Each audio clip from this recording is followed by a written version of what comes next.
આજે માગસર વદ તેરસ છે, મંગળવાર છે, 9/1/2024 વર્ષ છે. સંતો વચનામૃત ગઢડા પ્રથમ પ્રકરણના ચાલે છે. આજે 16મું વચનામૃત છે. આ વચનામૃત છઠ્ઠામાં આવી ગયું. ફરીથી મહારાજે આ થોડો ફેરફાર કરીને દોરાયું છે. છઠ્ઠામાં એમ કહ્યું છે, જે વિવેકી છે તેને તો પોતાના જ અવગુણ સૂઝે છે, પણ સામેની વ્યક્તિના અવગુણ સૂઝતા નથી, એનામાં તો ગુણ જ દેખે છે એને. અને જે અવિવેકી છે એને પોતાના ગુણ દેખાય છે, દેખે છે, ને એ જે વાત કહે તેને સત્ય માની લે. આ છઠ્ઠા વચનામૃતમાં છે. અને જે અવિવેકી છે એને તો પોતાના ગુણો દેખાયા કરે છે અને સામેની વ્યક્તિમાં અવગુણ દેખાયા કરે છે. અને એ જે વાત કહે તેને અવળી લે છે, પણ કોઈ દિવસે પોતાને હિતકારી માનતો નથી. તે મહારાજ કે અવિવેકી છે અને કોઈ દિવસ પ્રગતિ કરી શકતો નથી. આ વચનામૃતમાં એ જ પ્રશ્ન છે. મહારાજ કે જે આ ભગવાનના ભક્તને સત અને અસતનો વિવેક હોય તે તો જે ગુણ અવગુણ પોતામાં હોય તેને જાણીને વિચારીને ત્યાગ કરી દે. એટલે શું કે પોતામાં જે અવગુણો ભર્યા છે તેને છોડવાનો, એને નાબૂદ કરવાનો પ્રયત્ન કરે. જીવ પ્રાણી માત્ર અવગુણથી ભરેલ છે. એમ કહેવાય કે 84 લાખ જાતના દેહ ધરીને આવ્યો છે, બધા સંસ્કારો લઈને આવ્યો છે. પણ મનુષ્ય જન્મ નરતન ભવતર નાવ દાવ દુર્લભયાયો, નરતન ભવતર નાવ દાવ દુર્લભયાયો, નયન સવન નાસિકા મુખ બહુ વિધિ બનાયો, નયન સવન નાસિકા મુખ બહુ વિધિ બનાયો, નરતન ભવતરન નાવ દાવ દુર્લભયાયો, નરતન ભવતરન નાવ દાવ દુર્લભયાયો. 84 લાખ જાતના જન્મ ધર્યા છે, એના બધા સંસ્કારો આ જીવની અંદર પડ્યા છે. દેહ નવો છે પણ જીવ તો એને ચાલ્યો આવે છે. એટલે 84 લાખના સંસ્કારોને ટાળવા માટે સદગુરુ શુભ કર્ણધાર સમજત સાર સાર, સદગુરુ સમજધાર વચન કહત વાર વાર. સદગુરુ શુભ કર્ણધાર છે, આ નાવિક છે સદગુરુ. સદગુરુ શુભ કર્ણધાર, હરિજન મન અતિ ઉદાર, વચન કહત વાર વાર, પાર ન પમાયો. સો તો કે એને શાન કરવાની તૈયારી રાખો. મોટા પુરુષ જે વચન કહે છે તે તમારા માટે દુઃખ લગાડીને કહે છે, તો તમારા માટે કહે છે, એના માટે નથી કહેતા. સદગુરુ શુભ કર્ણધાર, હરિજન મન અતિ ઉતાર, વચન કહત બાર બાર, પાર ન પમાયો. એટલા બધા વચન સદગુરુઓ કહે છે કે એને પાર નથી પામી શકતા. સદગુરુ કર્ણધાર છે. એટલે તો કબીરદાસે બહુ સરસ લખ્યું, બહુ સુંદર લખ્યું. સુંદર શું લખ્યું? કોઈ સંત કે ચરણમાં નિપટ લેના, કોઈ સાધુ કે ચરણમાં નિપટ રહેના, કુછ લેના ન દેના મગન રહેના, કુછ લેના ન દેના મગન રે. पंच तत्व का बनाया पिंजरा, पंच तत्व का बनाया पिंजरा, उसमें बोले मेरी मैना, उसमें ना कुछ लेना न देना घन रे, ना कुछ लेना न देना मगन. कबीरा सुनो भाई साधु, कहत कबीरा सुनो भाई सा, कोई साधु के चरण में निपट रहे ना, कोई संत के रे ना, कुछ लेना न देना मग न દેના મગન રેના. પંચતત્વનું શરીર બન્યું છે. અર્ણવ નાવ કાદયે ભરા હે, નાવ પુરાણી, નાવ પુરાણી થઈ ગઈ અને સમુદ્ર, આ નાવ પુરાણી છે અને આ આખો સાગર ઓલંઘવાનો છે. તો શું કરીશ? સારો ખેવટીઓ લઈ લેવો પડે, સારા જાણકારી લેવો પડે, તે જ કામ કરી શકે. અહીંયા આ જ નર્તન ભવમાં મહારાજે આ જ અનુવાદ કર્યો છે ને કે નર્તન ભવ તરન નાવ દાવ દુર્લભ આવ્યો નયન શયન નાસિકા મુખ. કેવું વિધિ બને, કેવું સરસ મજાનું નાસિકા, આંખ, કાન, બધું ભજન કરી શકે, હાથ ને પગ ભગવાનને માર્ગે જઈ શકે એવું બધું આ શરીર બનાવ્યું છે. હવે આમાં મૂર્ખામી કરવા જઈએ તો ક્યાં મેળ બેસે કયો? એટલે મહારાજ કે આના દ્વારા સદગુરુ મળ્યા પાછા. આવો તો અવસર ન મળે. સદગુરુ શુભ કર્ણધાર હરિજન મન અતિરુદાર વચન કરત વાર વાર પાર ન પમાયો. આવા સદગુરુ મળ્યા. રાજકાજ લોકલાજ સપન જાણી ધન સમાજ. આ રાજકાજ ને લાજ છે એ સપના જેમ છાણીને છોડી દો એકવાર, કે આ કરો, બધું કરવું તો પડશે જ, કર્યા વગર નહીં ચાલે. પણ એની અંદર વિચાર રાખો કે એક દિવસ છોડવાનું છે. જાના હે નર જાના હે ઘર છોડી એકીલા નર જાના, એક દિન ભોમે બિછાના હે. સમજવું જ પડે, છૂટકો જ નહીં. મનુષ્ય જન મોક્ષ દ્વાર સમજતો આ સારહાર. મનુષ્યનો જન્મ જે મોક્ષનું દ્વાર છે. પશુમાં મોક્ષ ન થાય, ગાય ભેંસથી મોક્ષ ન થાય, એ પોતાના જીવનું કલ્યાણ ન કરી શકે અને માણસ માત્ર કલ્યાણ કરી શકે. કેમ? સદગુરુની પ્રાપ્તિ થઈ છે, ભગવાન પુરુષોત્તમ નારાયણની પ્રાપ્તિ થઈ છે. એટલા માટે કે જેને સતસિદ્ધ સતનો વિવેક હોય તેને પોતાના જ અવગુણ દેખાયા કરે. હું કેવો છું? કોઈને સામે એક આંગળી ચીધીએ તેનું ધ્યાન રાખવાનું કે 3 આંગળી તમારી સામે છે. એ બતાવે છે કે ભાઈ તારામાં જોઈ લેજે. ગામડાની કવિતાઓ સામાન્ય બીજા ધોરણમાં હું ટકાઈએ છે. આ સભામાં બધા આંગવાળા ભૂતો, ભૂતળામાં પક્ષીઓને પક્ષીઓ પાર છે. બગલાની ડોકવાથી કૂછડીને કૂતરાની પૂંછડી વાંકી, ભેંસના તો શિર વાંકા શિંગડાનો ભાર છે. સાંભળી શિયાળ બોલ્યું, અન્યનું તો એક છે પણ આપણા 18 છે. બહુ સરસ છે. દલપતરામનું છે, આપણા સત્સંગી જતા કે બીજાનું જોઈએ તો એનું તો એક વાંકું હશે પણ મારા તો 18 વાંકા છે.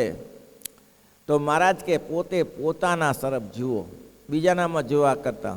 તો શું કરે છે? તો કે પોતાના અવગુણોને ત્યાગી દે છે. ત્યાગી દે છે એટલે છોડી દે છે, એને કાઢી નાખે છે, અવગુણ રહેવા ના દે.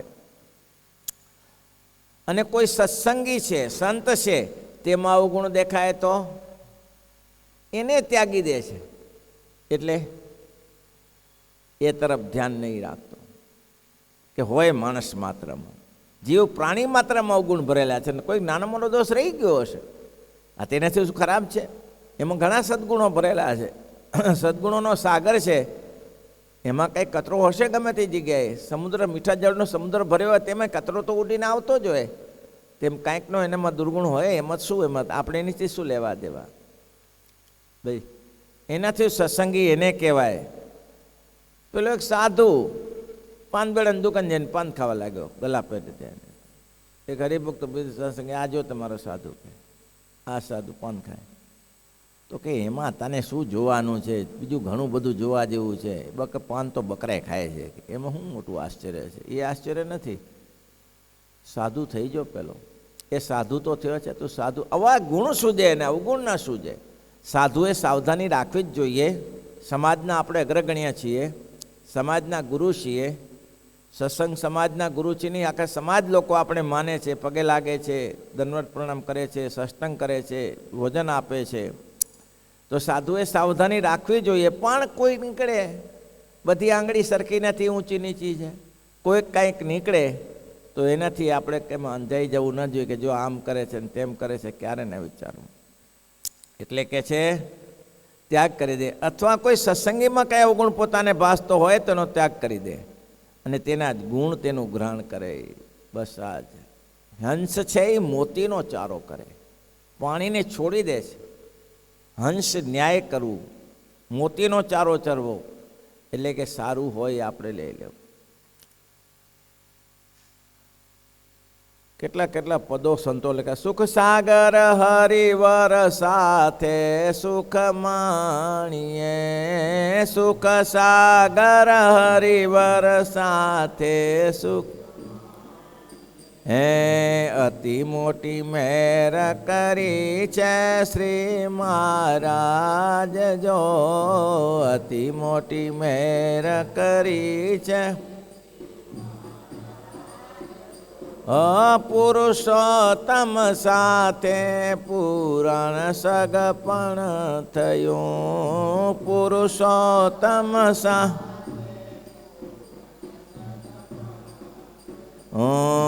આપણ તુલ્ય નથી બીજું કોઈ આજજો, આપણ તુલ્ય નથી બીજું કોઈ.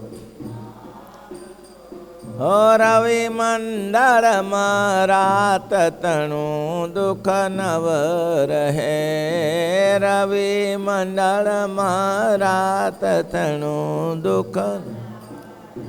હે પારસ પરસે ધન દુર્બળતા જાય જો, પારસ પરસે. કલ્પવૃક્ષ સમાન ભગવાનને મળ્યા. 14મા વચનામૃત કે છે આ ભગવાન અમને સંત મળ્યા છે, કલ્પવૃક્ષ સમાન છે, પારસમણી સમાન છે. પારસમણી સમાન અને કલ્પવૃક્ષ સમાન આ સંત સમાજ મળ્યા છે. તો પછી આવું કહું રે, એટલે પોતાના અવગુણ હોય તેને કાઢી નાખે અને જે સંતમાં કંઈક દેખાતું હોય તેનો ત્યાગ કરી દે. એટલે કે એના સામું ધ્યાન ન રાખે અને એના ગુણ હોય તેને ગ્રહણ કરે, એના ગુણોને જાણી લે અને એને અથવા તો એના જે ગુણ છે તેને ગ્રહણ કરે. પરમેશ્વર વિશે કોણ એના અવગુણ ભાષે જ નહીં. ભગવાન વિશે શું અવગુણ હોય? પરમાત્મા વિશે અવગુણ શું હોય? ભગવાન જે કરતા હોય લીલા ચરિત્ર એ ના કરે તો આપણે ગાઈએ શું? રામચંદ્રજી ભગવાન સીતાજીની પાસે ગાન પણ ન કર્યું હોય તો રામાયણ ક્યાં થઈ હોય? આપણે ક્યાં ગાઈએ? શ્રી કૃષ્ણ ભગવાને કર્ણને માર્યો ન હોય તો આ બધી મહાભારતની કથામાં મજા ન પડે ને યુદ્ધમાં એમાં જ મજા પડે આવા સમર્થને. એટલે કે મોટા પુરુષનું જે કાર્ય છે એ બધા લોકોને ગાવા માટે છે ને સાંભળવા માટે છે. એટલા માટે એના સામે ધ્યાન નહીં રાખવાનું. ભાઈ બહુ સરસ કહ્યું છે કે મોટા પુરુષને વિશે તમે દોષ ગાણ કરશો રામાયણમાં તો પૈસા મને યાદ નથી. કારણ ભગવાનની સગુણ ભાષે જ નહીં. ભગવાન અને સંત જે જે વચન કરે તેને સત્ય પરમ સત્ય કરીને માને અને વચનમાં સંશય ન કરે. ભગવાને કીધું કે તમારે આમ કરવું છે, સંશય ના કરે, પોતાનું છોડી દે. રણછોડ ભગત જુનાગઢના મંદિરનું કામ કરતા હતા, ચુસ્ત એકાદશી કરનાર, ચુસ્ત એકાદશી કરનાર રણછોડ ભગત કડિયા હતા. ગુણાતીતાનંદ સ્વામીને થયું કે આ માણસ કાલે ખાધું નથી, આજે એકાદશી છે, આવતીકાલે કામ બંધ થઈ જાય, કામ પહોંચી નહીં વળે. ચૂરમાના લાડુ 2-3 આપ્યા ને ભગતને કહ્યું લો ભગત ખાઈ લો. ગુણાતીતાનંદ સ્વામી લાડુ આપ્યા પછી વિચારવાનું નહીં. એકાદશી નકોરી કરનારો માણસ જમી લીધા. કેમ? સંશય ન કરે, કંઈ મારા હિત માટે જ હશે, અહિત હશે જ નહીં. એમ કહે છે કે પરમેશ્વરને વિશે તો અવગુણ ભાષે જ નહીં અને પરમેશ્વરને સંત જે વચન કહે તેને સત્ય માને પણ તેમાં સંશય ન કરે. પરમ સત્ય માને પણ વચન વિશે સંશય કરે નહીં. સંત કહે છે તું ઇન્દ્રિય મન પ્રાણ થકી જુદો છો, આ કઠિન છે. સંત કહે તું ઇન્દ્રિય મન પ્રાણથી જુદો છો ને સત્ય છું અને તેનો જાણનારો છું અને દેહાદિક સર્વે અસત્ય છે. આ ન થાય, બીજું તો થાય, ઉપર તો થઈ જાય. સંત કહે તું દેહ મન પ્રાણ ઇન્દ્રિય થકી શું જુદો છો અને તેનો જાણનારો છો અને એ અસત્ય છે અને તું સત્ય છે. એ વચન કહે તેને સત્ય માનીને સર્વેથી જુદો આત્મા રૂપે વર્તવું. ખાવા મળ્યું ના મળ્યું તો કંઈ ચિંતા નહીં, પહેરવા ઓઢવા ઓછું વધતું મળ્યું તો એક ચિંતા નહીં, ઠંડી પડે છે તો હું આત્મા છું, ગરમી લાગે છે તો હું આત્મા છું. આવા વિચાર દેહાદી સર્વને અસત્ય જાણે. એમ વચન કહે છે તેને સત્ય માનીને તે સર્વથી જુદો આત્મારૂપ વર્તે. મનના ઘાટ બેડો ભળી જાય નહીં. જેણે કરીને પોતાને બંધન થાય ને પોતાના એકાંતિક ધર્મોથી ખોટ આવે એવા જે પદાર્થ તથા કુસંગ તેને ઓળખી રાખે. આપણી કોઈની સાથે રહેતા હોઈએ, કોઈની સાથે બેસતા હોઈએ અને એની વાતો એવી જ હોય તો એનાથી દૂર થઈ જવાનું, એ વિષયમાં લઈ જાય. કારણ કે નિષ્કુળાન સ્વામી કે સંતો વિમુખ વિષયાપે વાતમાં સંતો વિમુખ વિષયાપે માં કરી પોતાના જાન રે કરી પોતાના જાન એ સંતો રગ રગમાં તે રમી રહે સંતો રગ રગમાં તે રમી ના રહે વચનનો ભાર રે સંતો વિમુખ થકી રહીએ. તો કેટલું સરસ નાનું વચનામૃત છે. મનના ગાંઠ ભેગો ભળી જાય નહીં, અને જેણે કરીને પોતાને બંધન થાય, પોતાને ઉપદ્રવ થાય અને પોતાના એકાંતિક ધર્મમાં ખોટ આવે એવા જે પદાર્થ તથા કુસંગ પદાર્થને છોડી દે કે આ મને નડતરરૂપ છે, આમાં મને લાભ નથી, અને કુસંગીને છોડી દે કે આની સાથે બેસવામાં લાભ નથી. જે સાધુ થયા પછી સ્ત્રી પુરુષની વાતો અને વિષયની વાતો કરતા હોય તેના થકી દૂર રહેવું. એ ભરાવી દે, તમને કોઈ કામના ના રાખે ને તેથી છેટે જ રહે અને તેના બંધનમાં આવે નહીં. ગમે તેમ કરીને છટકી જાય, એના બંધનમાં ના આવે. સવડો વિચાર હોય તેને ગ્રહણ કરે, અવડો વિચાર હોય તેને ત્યાગ કરી દે. તો કે ભાઈ કોઈ હોય તો કેનારા તમને સાથે રહેતા હોય તો તે કે સાચું હોય તો ગ્રહણ કરી લે, આ કરવા જેવું છે. ખોટું હોય તો મેલ પડતું. ત્યારે બહુ ભૂમિ વસુંધરા પૃથ્વી છે, એમાં ઘણી વસ્તુ હશે. સારા માણસો પણ હશે અને ખોટા માણસો તો હશે. ભગવાનને માર્ગે લઈ જનારાય હશે અને ભગવાનના પદ થકી પ્રભ્રષ્ટ કરનારાય હશે. આ તો બહુ ધરા વસુંધરા છે. આમાં બધા પાકે છે. આ જગતમાં ઘઉં બાજરી પાકે છે, તમાકુ પાકે છે, ડુંગળી લસણ અહીંયા જ પાકે છે. પાકે છે ને, નથી પાકતું? અને કુસંગ છે ને એનું ધ્યાન રાખવાનું. દુર્ગંધને ફેલાતા વાર ન લાગે, સુગંધને ફેલાતા અત્તરની બાટલી નાખીને તમે સુગંધ કરો તો કેટલું થાય, પણ ગટર નીકળી હોય તો ત્યાં દુર્ગંધ આખી ગુરુકુળ ગંધાવી નાખે. ભાઈ ગટરની ક્યાંક લીકેજ થઈ હોય તો દુર્ગંધ આખી ગટર ગુરુકુળ ગંધાવી નાખે. અત્તરની બાટલી નાખો તો એને કેટલી સુગંધ આવે. તેમ એમ કહેવાય છે કે દુર્ગંધને ફેલાતા વાર નહીં લાગતી અને સુગંધને ફેલાતા ઘણો સમય લાગે છે. એટલે અહીંયા એમ કહે છે કે પોતાના બંધનમાં આવે નહીં. અને કોણ? તો કુસંગના. અને જે કોઈ પદાર્થ હોય બંધન કરે એમાં બંધનમાં ના આવે. અને કુસંગીના બંધનમાં, કુસંગ એટલે કુસંગ કોણ કરે? કુસંગીઓ જ કરે ને, તેના બંધનમાં આવે નહીં. અને કહે છે સવડો વિચાર હોય એને ગ્રહણ કરે, અને અવડો વિચાર. ગાંધીજીને એક ભાઈએ બહુ ગાળો બધી, એમાં આખો કાગળ 3 પાનાનો 4-5 પાનાનો લખ્યો. આ બધી ગાળો જ હતી. તમે આમ કર્યું ને તેમ કર્યું ને આ કર્યું ને તે કર્યું. તો ગાંધીજી અંદરથી ચાંચડી કાઢીને મૂકીને બફાડીને ફેંકી દીધો. મહાદેવભાઈ દેસાઈએ કહ્યું બાપુ આમ ના કરાય, કેમ? મારે નોંધવાનું હોય. તો કે મહાદેવ આમાં આટલું જ નોંધવા જેવું છે. નોંધવા જેવી આ ટાંચડી જ છે, બીજું કાંઈ નોંધવા જેવું છે જ નહીં. આખું બધું કચરો જ છે અંદર. બસ એમાંથી ગ્રહણ કરી લો, એટલું લઈ લો. જે લેવા યોગ્ય છે એટલું લઈ લો. બસ આપણે સીધી સાદી વાત. મહારાજ કારિયાણીમાં બેઠેલા અને ત્યાં આ બાજુ પરતભાઈ બેઠેલા અને આ બાજુ સુરો ખાતર બેઠેલા. અને ત્યાં પેલો હોળીનો પ્રસંગ હતો, હોળીનો ઉત્સવ હતો. હોળીનો ઉત્સવ ઉજવા ગયેલા.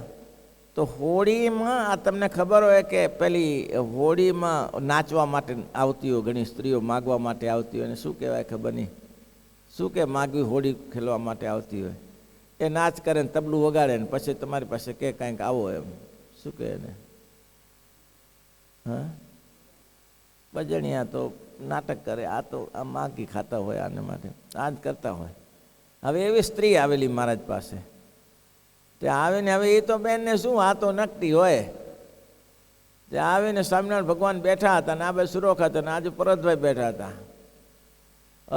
તે આવીને કે સ્વામિનારાયણ તારા ભામલા લઉં તને ઘણી ખમા મહારાજ, હોળીના પ્રસંગે તને ઘણી ખમા લે, તને રાખડી બંધાવું. તો મહારાજને રાખડી બંધાવી દીધી. બોલો, મહારાજે હાથ લાંબો કર્યો, પાછો રાખડી બાંધી. એવો પ્રસંગ હશે, પણ એ ફરતી માગવા માટે. મહારાજે સુરા ખાતરને પૂછ્યું, કેવું લાગ્યું આ બેને અમને રાખડી બંધાવી, તમે એને વિશે શું વિચારી શકો છો? એ જીવ મોક્ષભાગી બનતી હશે, રખડી ખાનારી છે, હતર હાંબલિયાણી છે, અને એ તમને રાખડી બંધાય મોક્ષ માર્ગે બને? આવી રખડી સ્ત્રીઓને શું મોક્ષ માર્ગ? મહારાજે પર્વતભાઈને પૂછ્યું, પર્વતભાઈ તમને શું લાગ્યું? મહારાજ, અનંત કોટી બ્રહ્માંડના અધિપતિ એવા પુરુષોત્તમ નારાયણ ભગવાન ગમે તે કરો મહારાજ, આનો જોગ અને આ સ્ત્રીને, અરે મહારાજ ગમે તેવા પાપો તો બળીને ભસ્મ થઈ જાય, પુરુષોત્તમ નારાયણને રાખડી બંધાવે એ મહારાજ અક્ષરધામની અધિકારી બની જાય. મહારાજ કે સુરા ખાતે તમારે કેવું રહ્યું? મહારાજ એવું મને ના સૂઝ્યું હો. તારે પછી વાત એમ છે, કેવું સૂઝ્યું પર્વતભાઈને? કારણ કે પર્વતભાઈના હૃદયમાં ભક્તિ હતી, સવડું જ સૂધે, અવડો વિચાર છોડી દીધો, સવડો વિચાર લીધો.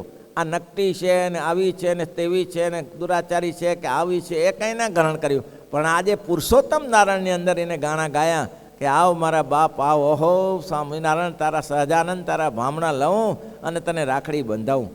એ પુરુષોત્તમ નારાયણ સુધી પહોંચી એનું મોટું મહત્વ છે. ક્યાં જીવ ભગવાન સુધી પહોંચી વળે છે? હા, આ ભગવાન સુધી અહીંયા એટલે એક એક વસ્તુ વિચારીને કહે છે, બંધનમાં આવે જ નહીં, કોઈ પદાર્થમાં આવે નહીં, કોઈ કુસંગના બંધનમાં ના આવે. અને જે સવડો વિચાર હોય એ જ લે, પણ અવળો વિચાર ના લે. બોલો આમાં કેવો સવડો વિચાર લીધો કે પુરુષોત્તમ નારાયણ અનંત કોટી બ્રહ્માંડનો જેના બ્રકોટી વિલાસમાં અનંત કોટી બ્રહ્માંડનો ઉડતા ફરે છે એવા પુરુષોત્તમ નારાયણને આને જોગ થયો. મહારાજ શું કહેવાનું? કેમ પર્વતભાઈએ રામાનંદ સ્વામીને સેવેલા અને રામાનંદ સ્વામી કીધું અક્ષરાધિપતિ પોતે અહીંયા પધારે છે. મોટા રામદાસભાઈને મહારાજે કીધું કે જુઓ હવે જે રામાનંદ સ્વામી કે આ જે મળ્યા છે ને એ ક્યારે મળ્યા નથી ને ક્યારે મળશે નહીં. આવો નિશ્ચય થયા પછી આમ ફૂલાતા હોય, અખંડ ફૂલાતા હોય, આવો ભગવાનનો જોગ ક્યાંથી મળે? શ્રીપતિમ શ્રીધરામ સર્વ